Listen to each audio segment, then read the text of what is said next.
વિદ્યાર્થી મિત્રો, ધોરણ 11 ભૌતિક વિજ્ઞાન પ્રકરણ નંબર 6 ના અભ્યાસની આપણે શરૂઆત કરીએ.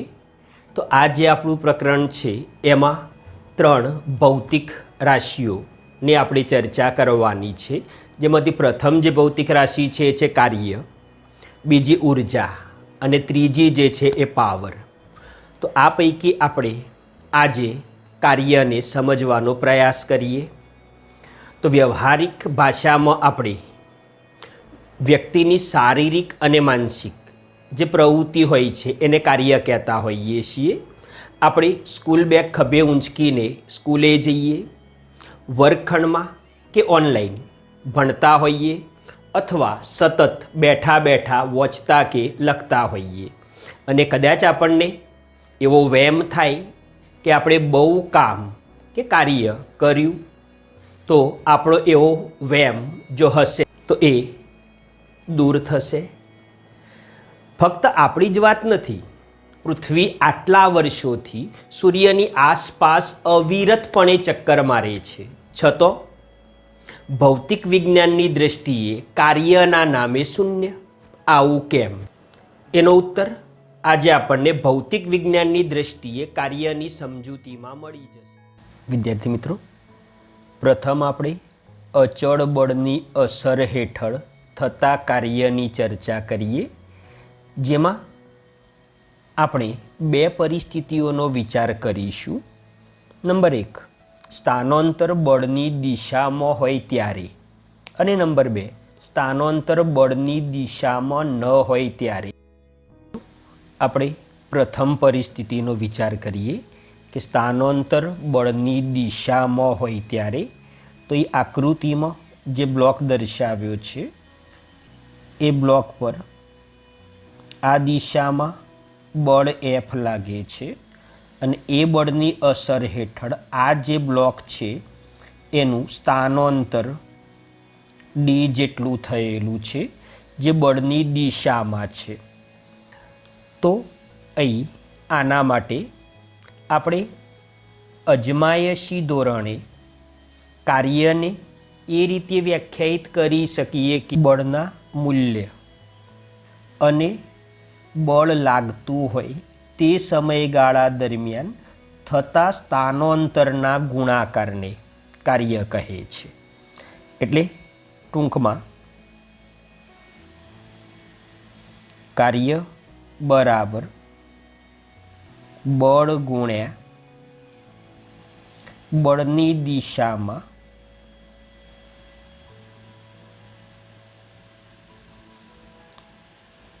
પદાર્થનું સ્થાનાંતર.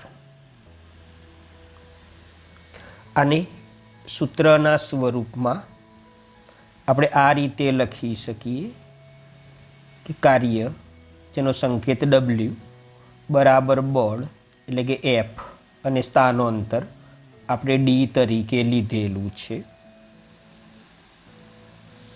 તો આમ કાર્ય માટે આપણને ઇક્વેશન મળ્યું W બરાબર F × D. હવે આપણે કાર્યની વ્યાપક વ્યાખ્યા તરફ આગળ વધવું છે. તો આપણે બીજો કેસ લઈએ કે સ્થાનાંતર બળની દિશામાં ન હોય ત્યારે. તો અહીં આકૃતિમાં દર્શાવ્યા પ્રમાણે બળ જે છે એ સમક્ષિતિજ સાથે અમુક કોણે, ધારો કે થીટા કોણે લાગે છે, અને એ બળની અસર હેઠળ પદાર્થનું સમક્ષિતિજ દિશામાં જે સ્થાનાંતર થાય છે એ D જેટલું છે. તો અહીં બળના 2 ઘટકોનો આપણે વિચાર કરવો પડશે. એક બળનો સમક્ષિતિજ દિશામાંનો ઘટક અને બીજો અહીં ઉધ્વ દિશામાંનો ઘટક. હવે આપણે સમક્ષિતિજ દિશા સાથેનો આ કોણ થીટા વિચાર્યો છે. તો આપણને બળનો સમક્ષિતિજ દિશાનો જે ઘટક મળશે એ F cos થીટા મળશે, થીટાની પાસેની બાજુ. અને ઉધ્વ દિશાનો જે ઘટક છે એ આપણને F sin થીટા મળશે.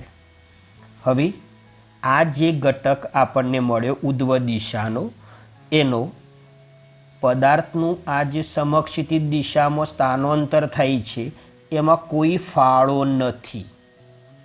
એટલે અહીં કાર્યમાં આનો રોલ નથી. તો જે રોલ છે એ એફ કોસ થીટાનો છે. તો આપણે અહીં કાર્યને હવે આ રીતે રજૂ કરી શકીએ કે કાર્ય બરાબર. તો અહીં આ બળ જે છે એ અસરકારક નથી. સ્થાનાંતરમાં અસરકારક બળનો આ જે ઘટક છે એટલે એફ કોસ થીટા એ છે. એટલે જવાબદાર સ્થાનાંતર માટે એફ કોસ થીટા ઘટક છે, એફ નહીં. માટે આપણે આવી રીતે એની રજૂઆત કરી શકીએ કે કાર્ય બરાબર સ્થાનાંતરની દિશામાં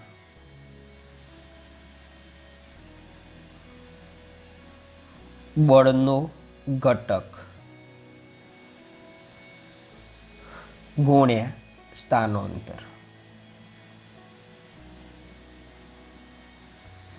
ઇક્વેશન તરીકે આને લખવું હોય તો કાર્ય W બરાબર સ્થાનાંતરની દિશામાં બળનો ઘટક એ એફ કોસ થીટા છે અને સ્થાનાંતર D છે.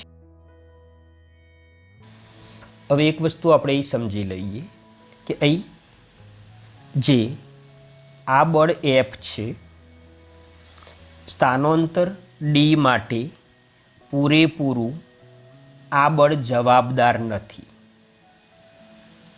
દાખલા તરીકે આપણે અહીં જે પ્રથમ કિસ્સો છે એમાં બળનું મૂલ્ય એફ બરાબર 5 ન્યૂટન વિચારીએ અને 5 ન્યૂટન બળની અસર હેઠળ ધારી લઈએ કે આ પદાર્થનું સ્થાનાંતર 2 મીટર જેટલું થયું છે.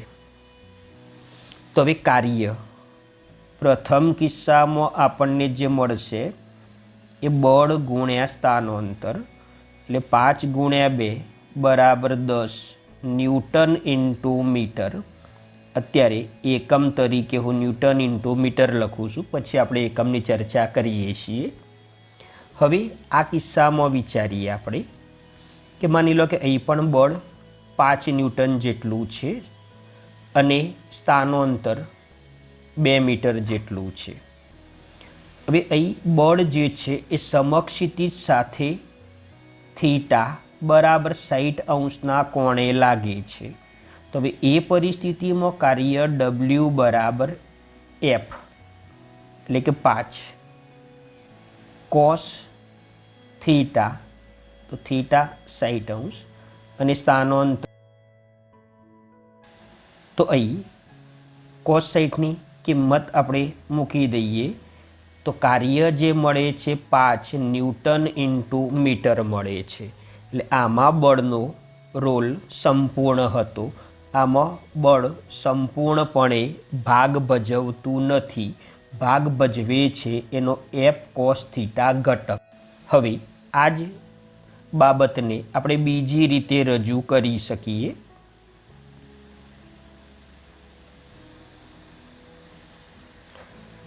કે કાર્ય W બરાબર D cos theta into F. શબ્દોમાં લખવું હોય તો કાર્ય બરાબર બળ ગુણ્યા બળની દિશામાં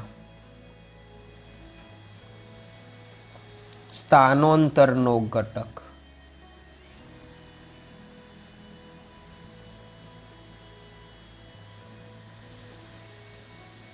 તો આમ આ પરિસ્થિતિમાં જો સ્થાનાંતરનો ઘટક લેવો હોય તો એ આપણે અહીં D કોસ થીટા લઈ શકીએ.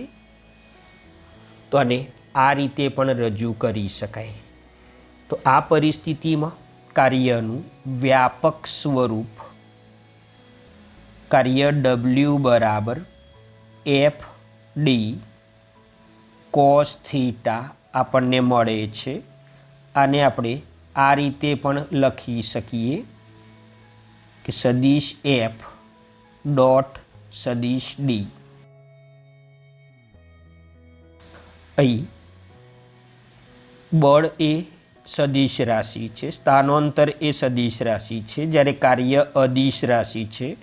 તો આ બે સદિશોના અદિશ ગુણાકારનું ઉદાહરણ પણ થશે. હવે આ વ્યાપક સૂત્ર એટલા માટે છે અને આના માટે મેં એક શબ્દ વાપર્યો હતો કે અજમાયશી ધોરણે, કારણ કે આ એ ફક્ત આનો એક ખાસ કિસ્સો છે. આ ઇક્વેશન આપણે ક્યારે વાપરી શકીએ છીએ?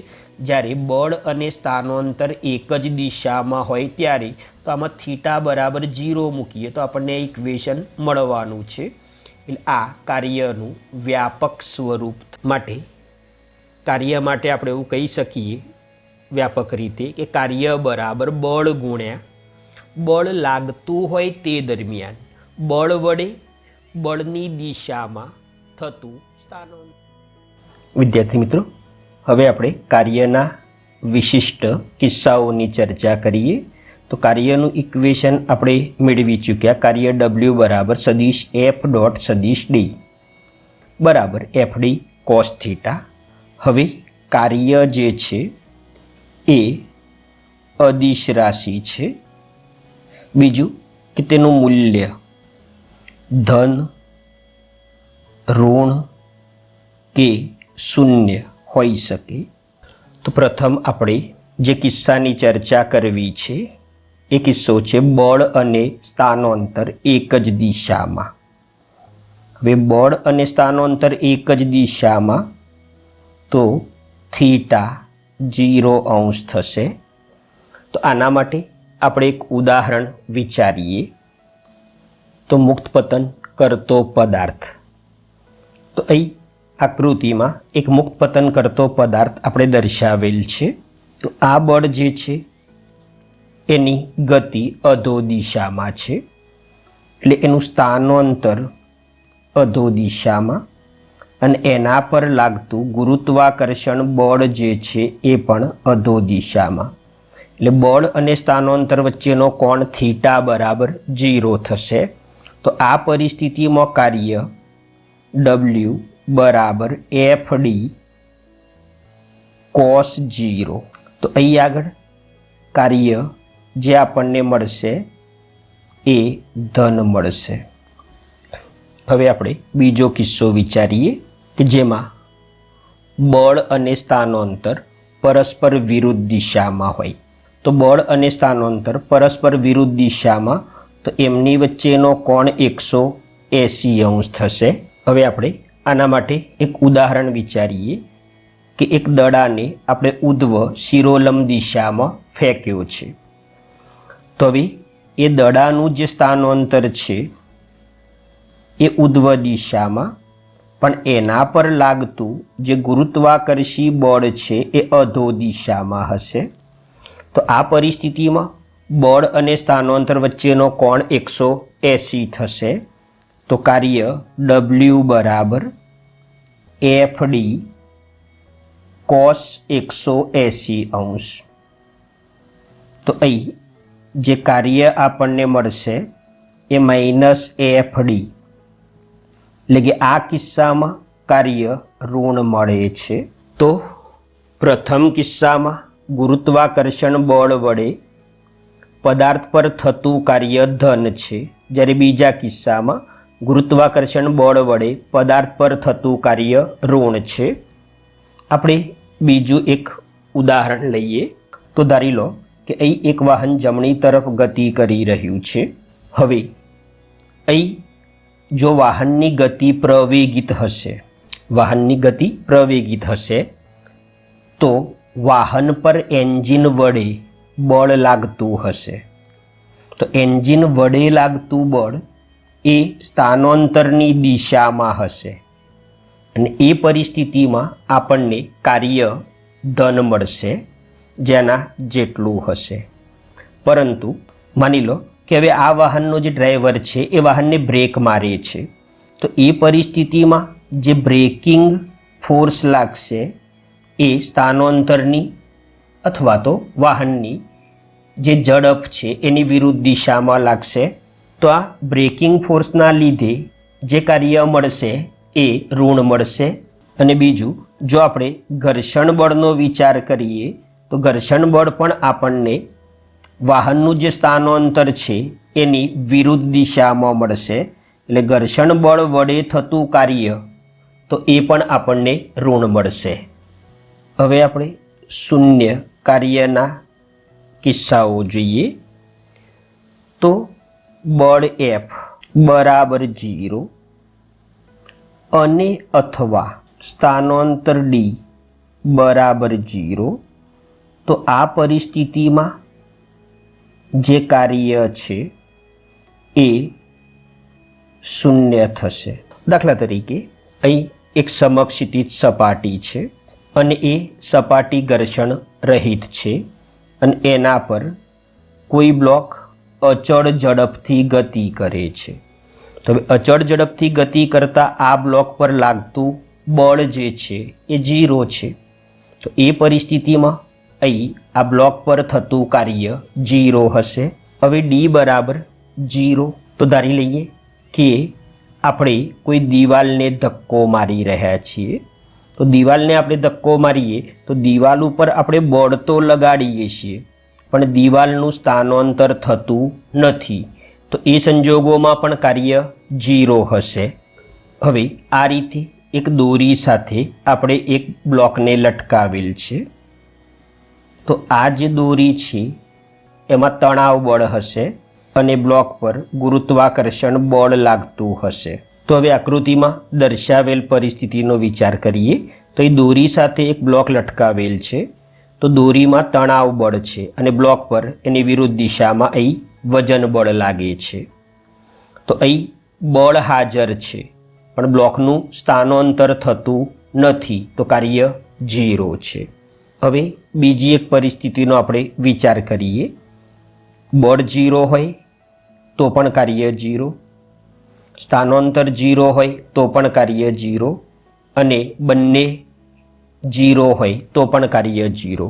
હવે એ સિવાયની એક પરિસ્થિતિ આપણે વિચારીએ કે F is not equal to 0 અને D is not equal to 0, પરંતુ બંને વચ્ચેનો ખૂણો થીટા એ 90° હોય.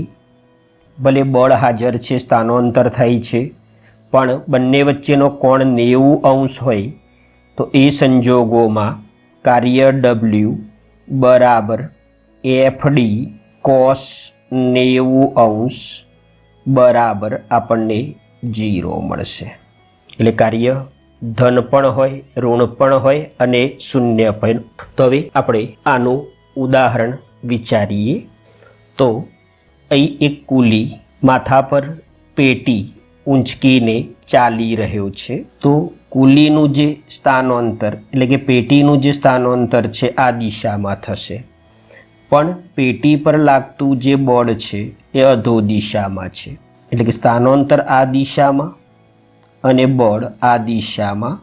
તો અહીં બળ અને સ્થાનાંતર વચ્ચેનો કોણ 90° છે, તો કાર્ય 0 થશે. બીજું એક વ્યાપક ઉદાહરણ આપણે જોઈએ તો એ છે નિયમિત વર્તુળમય ગતિ. તો અહીં આકૃતિમાં નિયમિત વર્તુળમય ગતિ કરતો એક પદાર્થ આપણે દર્શાવ્યો છે. તો અહીં નિયમિત વર્તુળમય ગતિમાં જે બળ છે એ કેન્દ્ર તરફ હશે, કેન્દ્રગામી બળ, અને એનો જે તત્કાલીન વેગ છે એ તત્કાલીન વેગ સ્પર્શકની દિશામાં હશે. તો આ કિસ્સામાં કેન્દ્રગામી બળ વડે ઉત્પન્ન થતો પ્રવેગ એટલે કેન્દ્રગામી પ્રવેગ એ વેગને લંબ છે. બળની દિશામાં જ હોય એટલે વેગને લંબ છે અને તેથી તે માત્ર વેગની દિશા બદલી શકે છે, પરંતુ વેગના મૂલ્યમાં કોઈ ફેરફાર કરી શકતો નથી. એટલે નિયમિત વર્તુળમય ગતિમાં કેન્દ્રગામી બળ પદાર્થના તત્કાલીન વેગને લંબ હોવાથી એ તત્કાલીન સ્થાનાંતરને પણ લંબ થશે, કારણ કે તત્કાલીન વેગ અને તત્કાલીન સ્થાનાંતર એક જ દિશામાં હોય છે. તો અહીં કેન્દ્રગામી બળ અને સ્થાનાંતર બંને વચ્ચેનો કોણ 90°. તો આ કિસ્સામાં કાર્ય 0 છે. સૂર્યની આજુબાજુ ગ્રહોની ગતિ, ચંદ્રની, પૃથ્વીની આસપાસ ગતિ, ન્યુક્લિયસની આજુબાજુ ઇલેક્ટ્રોનની ગતિ, આ દરેક કિસ્સામાં કાર્ય 0 હશે. તો હવે આકૃતિમાં દર્શાવેલ પરિસ્થિતિનો વિચાર કરીએ તો અહીં એક ટ્રોલી આ તરફ ગતિ કરી રહી છે. હવે આ ટ્રોલી પર આપણે જે બળ લગાડી રહ્યા છીએ એ બળ આ દિશામાં છે. તો અહીં જે કોણ બનશે એ કોણ લઘુ કોણ બનશે અને એ પરિસ્થિતિમાં પણ કાર્ય આપણને જે મળશે એ ધન મળશે.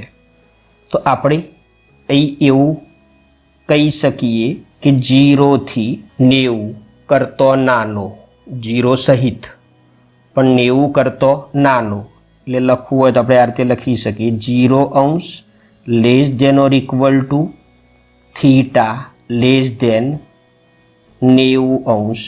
તો આ પરિસ્થિતિમાં કાર્ય એ આપણને જે મળશે એ ધન મળશે. અને આપણે એવું કહી શકીએ કે બળ વડે પદાર્થ પર બળની દિશામાં કાર્ય, હવે થીટા 90 હોય ત્યારે તો કાર્ય 0 છે. હવે ધારી લો કે આ ટ્રોલી ગતિ કરી રહી હતી અને આપણે એને અટકાવવા માટે એનું આ હેન્ડલ પકડીને આ દિશામાં બળ લગાડ્યું. તો એ પરિસ્થિતિમાં થીટા ગુરુ કોણ થશે અને કાર્ય ઋણ થશે. તો આપણે એવું કહી શકીએ કે 90° less than theta less than or equal to 180°. તો એ પરિસ્થિતિમાં કાર્ય આપણને જે મળશે એ ઋણ મળશે. અને અહીં પદાર્થ વડે બળની વિરુદ્ધ દિશામાં કાર્ય થશે. તો આમ કાર્યની સમજૂતી અને એના આ થયા ખાસ કિસ્સાઓ. તો કાર્ય ક્યારે ધન, ક્યારે ઋણ અને ક્યારે શૂન્ય હોઈ શકે. હવે શરૂઆતમાં મેં જે પ્રશ્નો કર્યા હતા એના જવાબો તમને અહીં મળી ચૂક્યા હશે.